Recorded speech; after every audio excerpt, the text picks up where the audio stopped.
Hello everybody, my name is Harriet Muncaster and I am an author and illustrator, and I have a new book coming out on September the 3rd, 2020 called Victoria's Stitch, Bad and Glittering. And I thought I would tell you a little bit about this book. So I'm going to answer 3 questions that my editor has asked me at my book launch for this book. So here is question 1.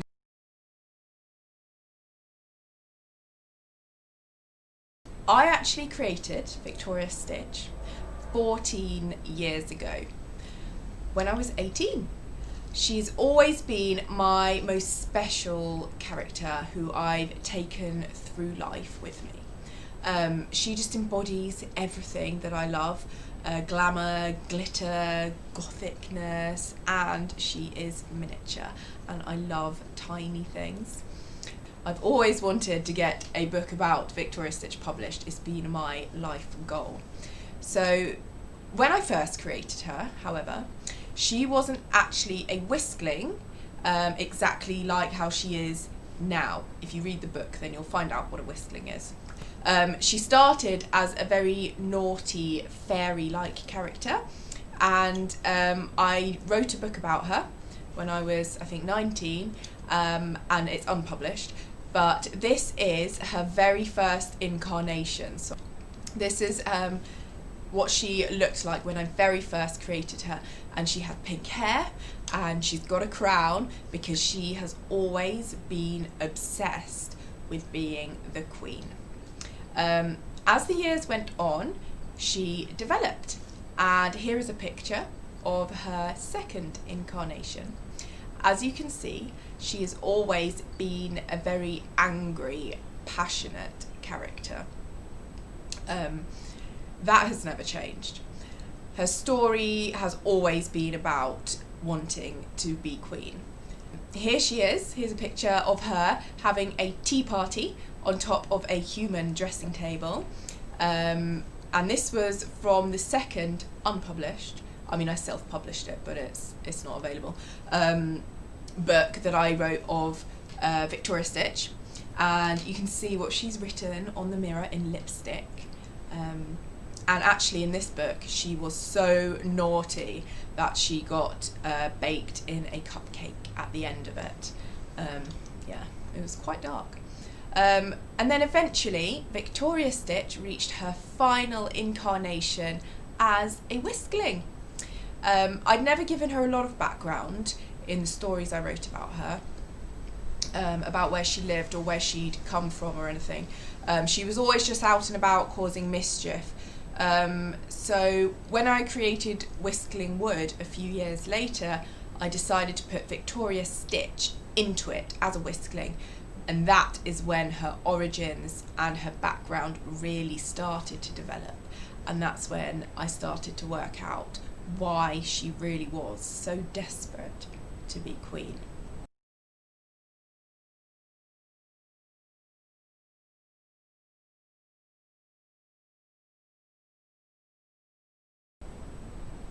So whisklings were created a bit later than the character of Victoria's Stitch.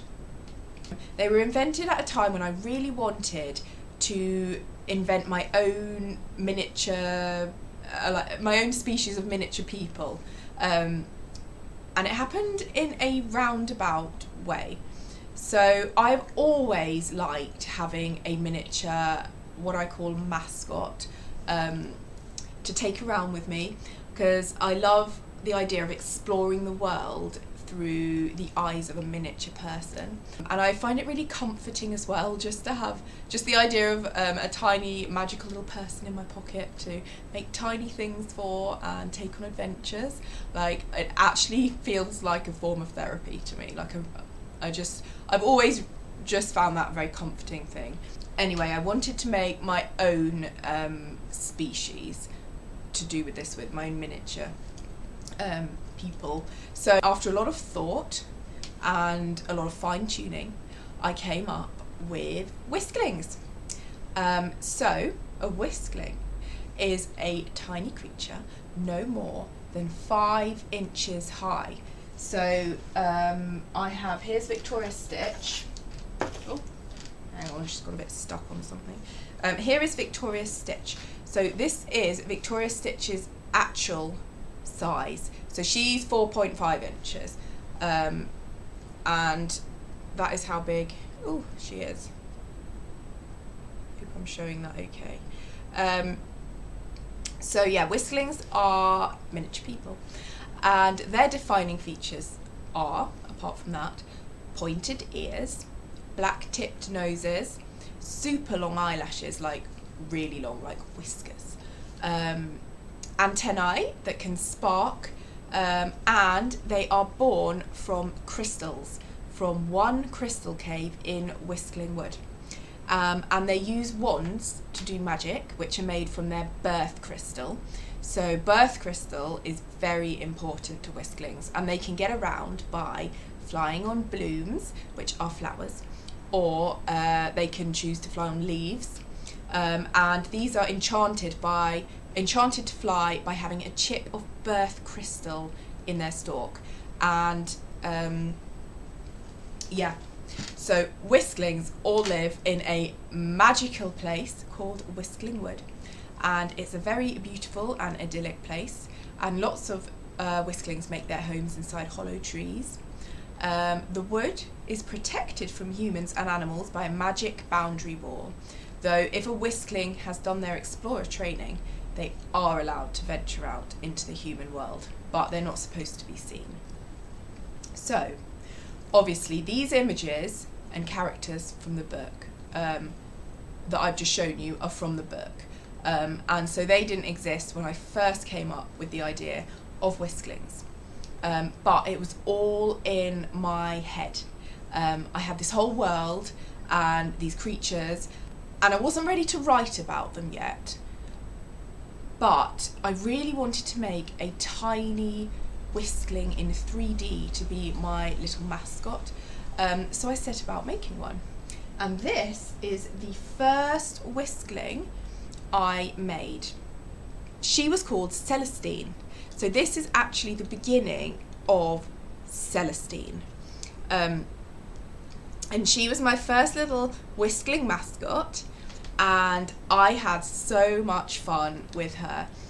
And I loved making loads of tiny things for her and taking her on adventures. Here she is out and about. And this is how the character Celestine in the book began.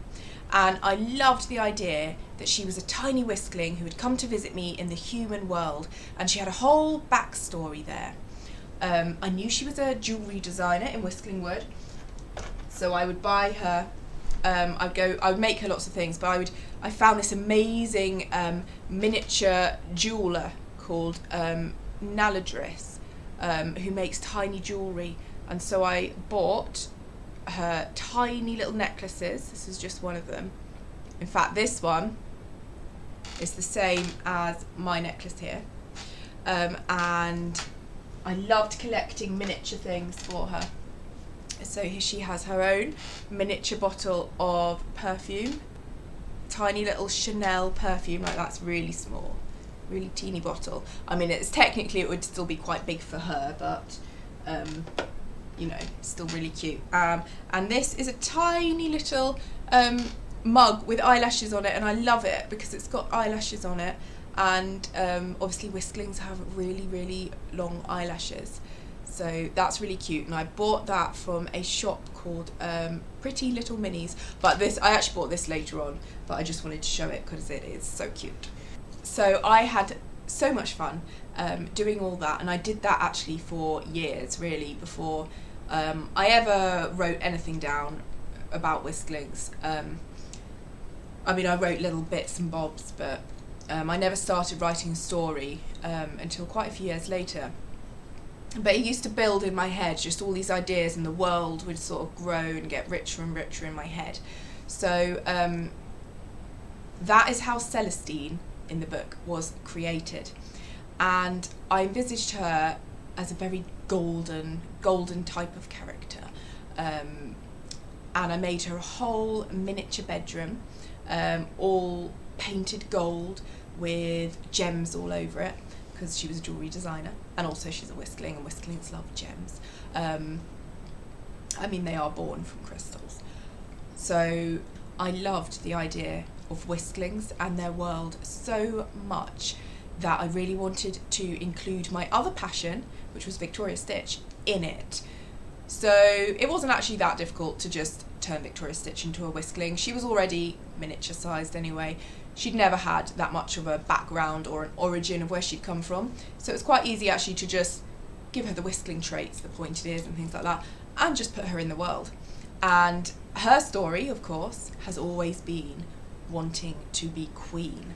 So I mashed up that idea, her story, with my whole vision of Whiskling wood, and I made her Celestine's twin, and then that is how the story really started to develop. And I've always had a Whiskling mascot since. So my current one, because Celestine she's now retired, my current one is called Twiglina, and here she is. And she's got her gothic dress on in celebration of bad and glittering. So there we are. She's got her super long eyelashes and her little antennae.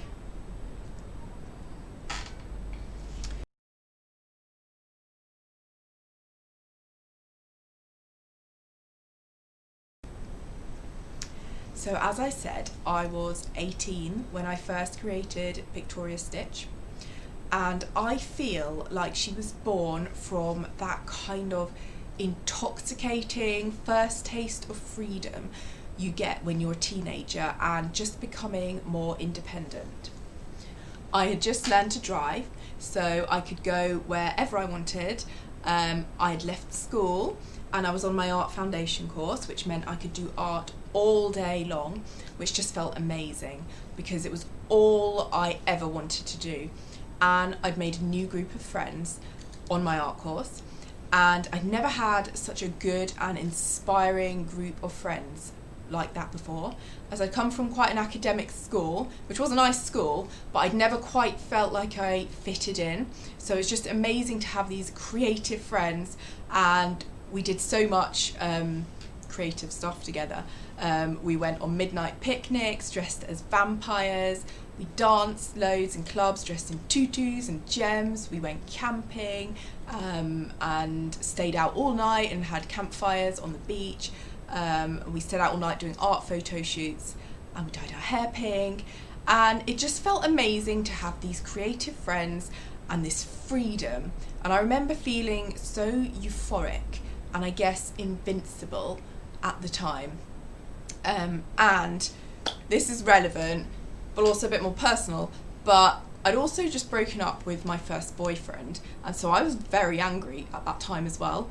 For quite a long time, I was very angry, and I feel like all these feelings together, this like euphoria and the anger and, you know, all this just fed into making this magical, defiant character who just did what she liked, and she just didn't care, because Victoria's Stitch feels like she's a queen no matter what anyone says or what anyone does to her.